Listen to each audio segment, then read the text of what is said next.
கிறிஸ்துவுக்குள் பிரியமான சகோதர சகோதரிகளே, உங்கள் அனைவரையும் தினமொரு முத்துக்கள் நிகழ்ச்சியில் சந்திப்பதில் மிகுந்த மகிழ்ச்சி அடைகிறேன். சோதனைகளின் மீது வெற்றி. லூக்கா 4ஆம் அதிகாரம் 1 முதல் 2 முடிய வசனங்கள். இயேசு தூய ஆவியால் ஆட்கொள்ளப்பட்டு யோர்தான் ஆற்றை விட்டு திரும்பினார். பின்னர் அவர் அதே ஆவியால் பாலை நிலத்திற்கு அழைத்துச் செல்லப்பட்டார். அவர் 40 நாள் அழகையினால் சோதிக்கப்பட்டார். சோதனை என்பது எல்லோருடைய வாழ்விலும் நடக்கின்ற ஒன்று.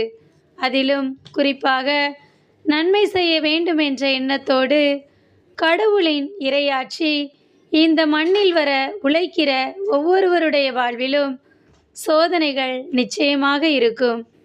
அத்தகைய சோதனையை கண்டு பயப்படாமல் துணிவோடு இறைவனின் துணையை நாம் நாடினால் நம்மால் சோதனைகளை வெல்ல முடியும் என்பது இயேசு நமக்கு கற்றுத்தருகிற பாடம். இயேசு பலவீனமாக இருக்கிறார், உடலால் உள்ளத்தால் சோர்ந்திருக்கிறார். ஆனாலும் அவர் தெளிவாக துணிவோடு இருக்கிறார். ஒவ்வொரு முறையும் சாத்தான் அவரை சோதிக்கிற பொழுது இறை வார்த்தையின் வழியாக இறைவனின் வல்லமை அவரிடமிருந்து வெளிப்படுகிறது. நன்மை செய்ய வேண்டும் என்ற எண்ணத்தோடு வாழ்வை அணுகும் பொழுது நமக்கு ஏற்படுகின்ற தடைக்கற்கள் ஏராளம்.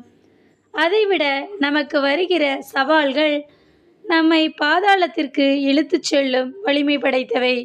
ஆனால் அவற்றிற்கு அஞ்சாமல் துணிவோடு இறை பிரசன்னத்தை நாடி அவற்றை எதிர்கொண்டால் நாம் வெற்றி பெறுவோம். அன்பு இறைவா, இந்த தவ காலத்திலே நாங்களும் சோதனைகளை கண்டு அஞ்சாமல் உம்மை போன்று அவற்றை எதிர்கொள்ள எங்களை பலப்படுத்தும் இறைவா. ஆமேன்.